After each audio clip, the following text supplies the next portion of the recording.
নমস্কার বন্ধুরা, শুভ দুপুর। একটা কারণে আজকে এলাম তোমাদের পাশে। তার কারণ হচ্ছে যে ইদানিং আমার এখানে দোকানে এবং বাড়িতে এত বেশি মানুষের আসা যাওয়া শুরু হয়ে গেছে।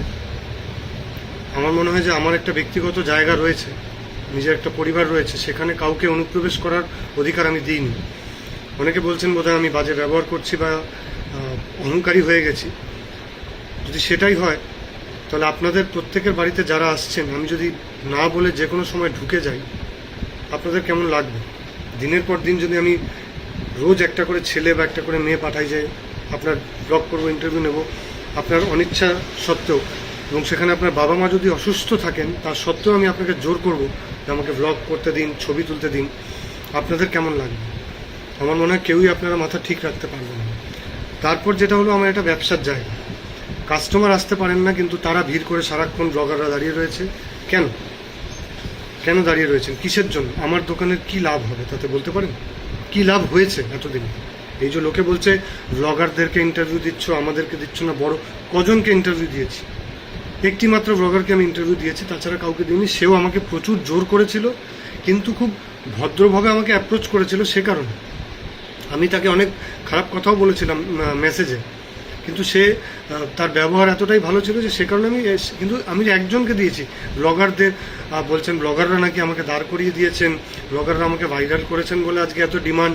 আমি তো বলিনি দাদা, আমি তো বলিনি দিদি ভাই যে আমাকে ডিমান্ড তৈরি করুন। আমি তো মানে ভালো ছিলাম, সুখে ছিলাম আমার দোকানটা নিয়ে। আমি তো একবারও বলিনি। এতে তো আমার আরও ক্ষতি হচ্ছে।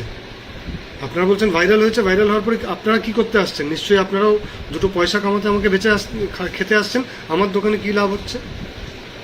আমার দোকানে ক টাকা লাভ হয়েছে আজ পর্যন্ত? একটা কাস্টমারও আমার বাড়েনি, উল্টে আমার কাস্টমার কমছে প্রতিদিন। কারণ এখানে এসে লোকে দেখে ভিড়, লোকে অন্য দোকানে চলে যাচ্ছে। কেন? বানাতে বাধ্য হলাম ভিডিওটা। আমি এটা আপনাদের কাছে একদমই আসতাম না।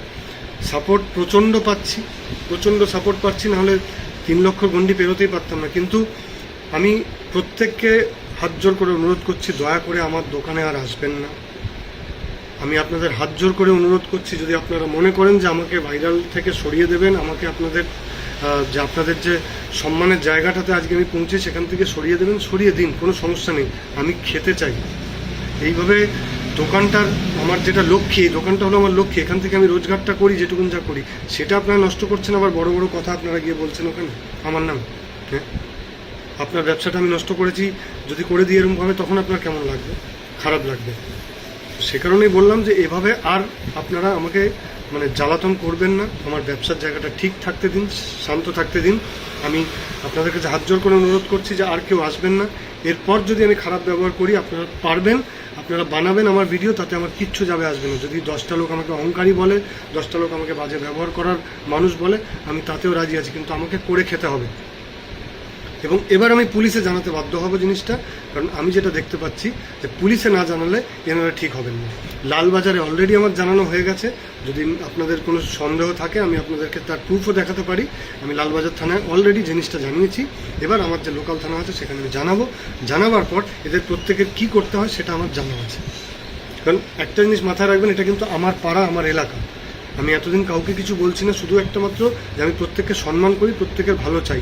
কিন্তু আপনারা যদি আমার পার্সোনাল স্পেসে ঢোকার চেষ্টা করেন, আর বারবার বলছি আমি কিন্তু রানু মণ্ডল নই, আমি কিন্তু ভুবন বাদ্যকর নই, যে যারা এক রাতে উঠেছে আবার আরেক রাতে আপনারা তাদেরকে ফেলে দিয়েছেন, তাদেরকে আপনারা ভুলে গেছেন। আপনারা বলছেন যে আপনারা দাঁড় করিয়ে দিচ্ছেন, কি দাঁড় করাচ্ছেন? কোথায় তারা? সেই গরিব মানুষগুলো আজকে না খেয়ে মরছে, আপনারা কোথায় আছেন? তাদের কাছে যাচ্ছেন না তো। আমার কাছে কেন আসছেন? একটাই কারণে, কারণ আমাকে বেঁচে খাবেন। যেই আমি পড়ে যাব আবার নতুন কারোর কাছে যাবেন। নিজের স্বার্থটা নিয়ে কথা বলুন, আমাকে নিয়ে বলতে আসবেন না। আর যদি মনে হয় আমি খারাপ ব্যবহার, আমি অহংকারী, তাহলে আমি তাই। কিন্তু আমি বারবার বলছি আর আসবেন না। এরপর আমি অন্য ব্যবস্থা নিতে বাধ্য হব। ভালো থাকবেন, সুখে থাকবেন।